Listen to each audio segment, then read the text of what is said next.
Olha, há exatos 54 anos, um grupo de frequentadores do bar gay Stonewall, nos Estados Unidos, se revoltou contra uma das recorrentes batidas policiais contra o público do estabelecimento. Começava ali o movimento de protesto contra o preconceito sofrido pela comunidade gay. Desde então, 28 de junho é marcado como o Dia do Orgulho LGBT.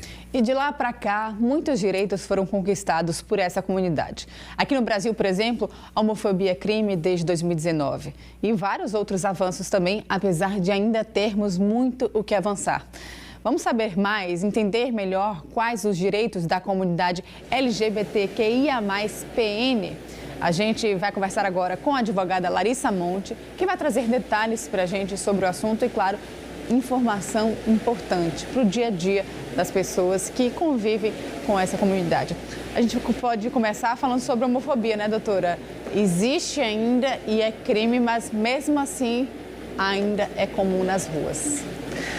Bom dia, Sofia. Bom dia, Giovana. Essa data tão representativa para toda a comunidade LGBT, que é esse dia de luta histórico. Isso mesmo, o crime de homofobia, ele foi equiparado ao crime de racismo em 2019. Ou seja, se alguém praticar atos discriminatórios, pode sofrer as sanções da lei. E qual é a pena para isso? A pena pode variar de 1 a 3 anos ou, em casos mais graves, até 5 anos de reclusão. Quando a gente fala sobre os direitos civis, também é assegurado para a comunidade LGBTQIA+, direitos como união estável, casamento. Explica para a gente os avanços em relação a isso, por favor, doutora. Isso mesmo, Sofia. Desde 2011 é possível celebrar união estável, casamento da população LGBTQIAPN+, e desses atos civis são resultantes também outros direitos, como o direito patrimonial e o direito previdenciário. E o direito à pensão por morte também, não é isso? Isso, o direito à pensão por morte também é um desses atos. Larissa, e em relação à pessoa trans, à população trans, o que a lei assegura em relação a tratamento? A mudança de nome já é uma realidade, como a gente acabou de ver, né? Isso mesmo. As pessoas trans, elas têm o direito de ser tratadas pelo seu nome social. Então, em todas as repartições públicas, privadas, a saúde, na área da saúde, na área da educação. O direito importante é em relação à saúde, né? Teve uma época que gay não podia doar sangue, não é isso? Isso mesmo, até 2020 era proibido uma pessoa gay doar sangue, né? Porque era considerado um público de risco. E hoje em dia a gente sabe que não existe mais população nem grupo de risco. Qualquer pessoa pode estar dentro desse grupo.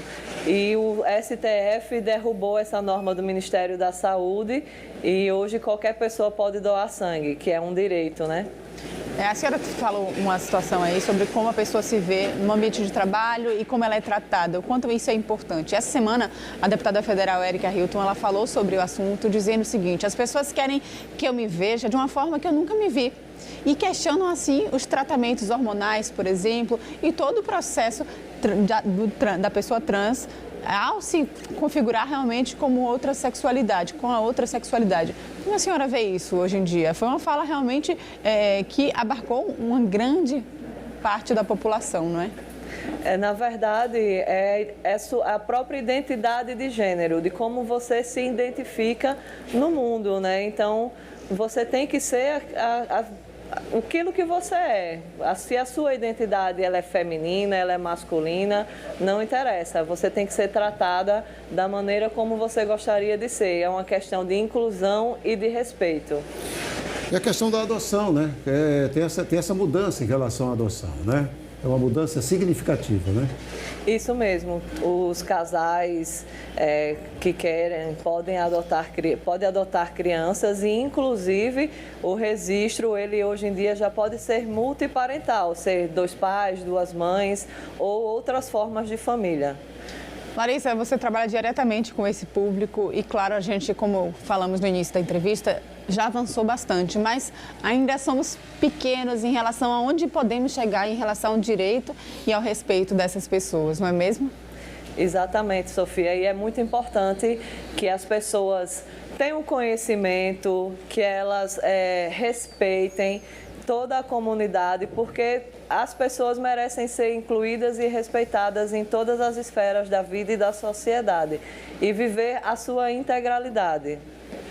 E Larissa, quando a gente fala de direitos em relação à população em geral, LGBTQI, APN+, aprendi agora essa sigla, porque aumentou um pouquinho, né?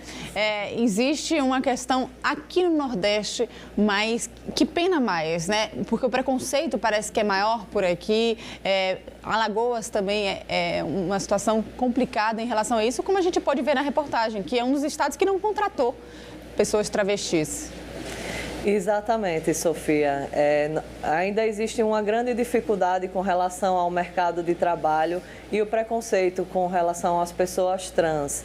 Muitas vezes temos muitos profissionais capacitados, mas infelizmente as pessoas acabam não contratando por puro preconceito, por questões religiosas, por machismo ou outras formas veladas de preconceito que existem.